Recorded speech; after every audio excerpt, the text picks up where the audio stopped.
munaasabadan caawa waa munaasabad muhiim u ah nooleynta qulubta bulshada qaybaha bulshada ee caawa nagala soo qayb galay munaasabadan waa uga mahad celinayaa sida wanaagsan ee kasoo qaybgalkooda ay u muujiyeen bulshada reer Shibis quruxda badan xafladan aad loo soo abaabulay noodhiga waa u mahad celinaynaa iyagana bahda isboortiga Sucaad iyo Saciid ay horkacayaan ururada bulshada gabdhaha iyo wiilasha iyo duqowda ka hadlay qaybaha badan oo horumarka bulshada ah guud ahaan waa uga mahad celinaynaa mas-uuliyiintii halkan ka soo jeedisay kelmadaha wax ku oolka ah runtii qof kasta oo halkan ka hadlay waxa uu sheegay wax loo baahnaa waxna waa ka qaban doonaa biidn illah intii karankeenna hase yeeshee waxaa loo baahan yahay bulshada inay gacan ka geystaan tallaab kasta oo horumarineyd haddii horumarka laga shaqaynayahay uusan ahayn mid leesla wado qayb kaliya kuma filnaanayso maalan goobaha danta guud ah waxaad arkaysaa in la iska dhisto oo markaas lagu weydiiyo dhammaan goobihii danta guud ahaa haddii lasoo dhistay garoon ciyaareed lagu weydiiyey garoonkii adinkaa degan meesha laga dhigsi lahaa waxaad arkaysaa meelaha biyo qabadyada ah oo loogu talagalay marka biyaha xilliga roobabka inay biyaha galaan dadkii ayaa soo degay meel walba biyaha laga soo moosa waxaa lasoo dhigayaa jidka ama qashinka cid walba iska soo qaada waddooyinka lasoo dhigay marka magaaladan muqdisho alxamdulilah waa ka soo baxday baabi-ii iyo burburkii bilic iyo horumar iyo dib u dhis ayay ku socotaa sidaa darteed walaalayaal qof kasta oo halkan ku nool waxaa looga baahan yahay inuu qeybkiisa ka qaato horumarinta iyo bilicda qeybkiisa uu ka qaato bal marka hore xaqiijinta amniga maxaa yeelay bilic nadaafad iyo horumarinba ma imaan karaan haddii aan amnigu sugnayn waad ogtihiin magaaladan muqdisho waxyaabihii ay soo martay inta wiil gabar ee ku dhimatay ama ku naafowday yacni in la gaaro nabadda maanta aan ku naaloonayno gaaritaankeeda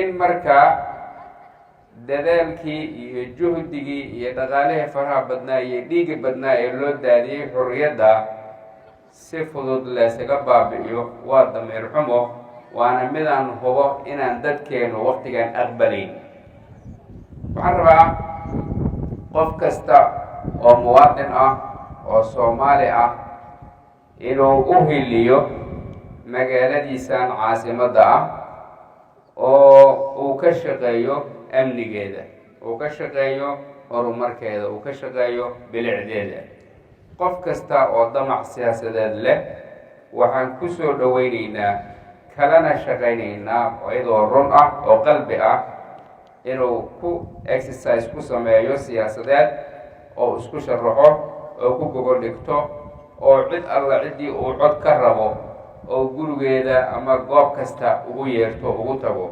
ayaan kala shaqaynaynaa si nabada wax nagu filan oo nabada deeqi kara waxaa ka jira nabad ayaa ka jirta runtii ereyada colaadaha ama waxyaabaha aan wanaagsaneyn xambaarsanee mararka qaarkood soo yeera ma soo dhaweynayno kumana faraxsan waxaan u baahannahay doorasho nabad ah doorasho xalaal ah doorasho xur ah cid kasta oo muwaadin oo Soomaaliyeed ee la doortana bulshada banaadir way la shaqaynayaan وفينا بعدها يا رب cidda lala shaqaynayo waa cid kasta oo doorasho xor ah oo xalaal ah la doortay. waxaa lagu jiraa xilligii doorashada. muwaadinka berita la dooranayo annaga ma garanayno. haddii madaxweynaha hadda jooga la doortona waa alxamdulilah, waa la sii shaqaynaynaa. haddii mid kaloo muwaadin oo soomaaliyeed la doortana bulsho ahaan waa la shaqaynaynaa. warka noo cadiyaa rabaa.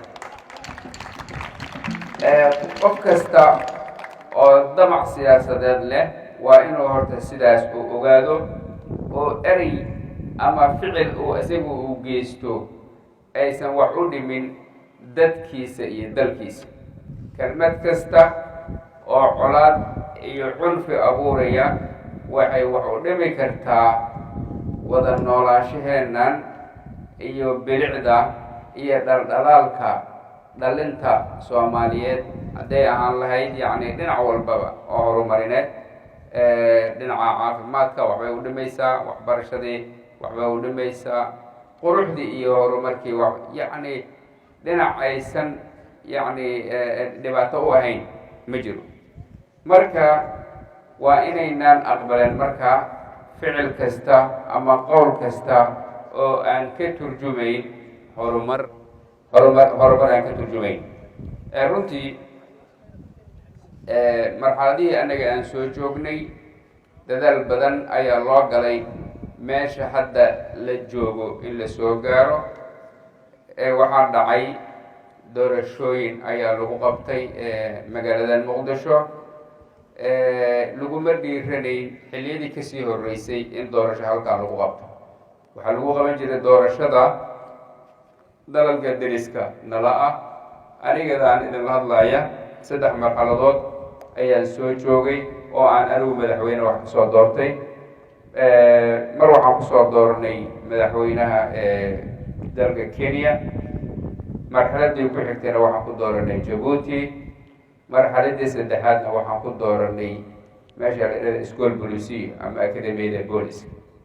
saddexdaas marxaladood oo 12 sano isku ah ayaan aniga baarlamaanka golaha shacabka kusoo jiray oo aan xoogaan u ahay kana shaqaynayay intii karaankayga ah yacni in la soo gaaro meel meel nabad ah, magaalo nabad ah oo qof kasta oo wax dooran ah oo wax ku dooran karo, qof kasta oo in la doorto rabana yacni lagu dooran karo. arrintaas marka in hadda gadaal naloo noqo ma ahan mid aan yacni soo dhaweynayno, mid aan raalli ka nahay ma aha. yacni waa inaan dhammaanteen xajiimoonaa haddii aan dareerno in nabadeenna iyo horo socodka yacni dib loo dhigayo. waxaan u baahannahay dal nabada, waxaan u baahannahay dad waxbartay ayaan u baahannahay. waxaan u baahannahay bulsho hora u socota ayaan u baahannahay. intii aan isjiidaynay, intii dhibaatooyinka iyo colaaduhu ay jireen, intii burburka iyo baabaa aan kusoo jirnay, annaga keyrkeen waana dhaafay, waa horu maray. kuwa annagu aan saacidi jirnay ee aada og tihiin ama aada maqasheen ayaa maanta aada iyo aada nooga hormaray. marka waxyaaba aan macno lahayn, waxyaaba raqiis ah inaan waqti isaga lumino ma loo baahna. waa inaan hiigsanaa horumar iyo horu socod, waa inaan hiigsanaa dhammaanteen. qof kasta oo Soomaali ah ee damac siyaasadeed ku jirana waa inaan si wada jira u soo dhaweynaa, gacanna ku siinaa. weliba dowladda hadda joogta ma ahan dowlad diriq iyo cunfi iyo dagaal iyo qajajac ku timid. waa dowlad ay soo doorteen yacni labadii gole ee baarlamaanka, golaha shacabka iyo golaha aqalka sare ay soo doorteen.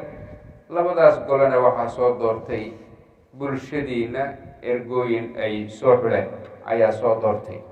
sidaas darteed ayay ka dhigan tahay in shacabku soo doorto. marka haddii muddo xileedkeeda la gaaro waxaa qasab noqonaysa in doorasho la qabto.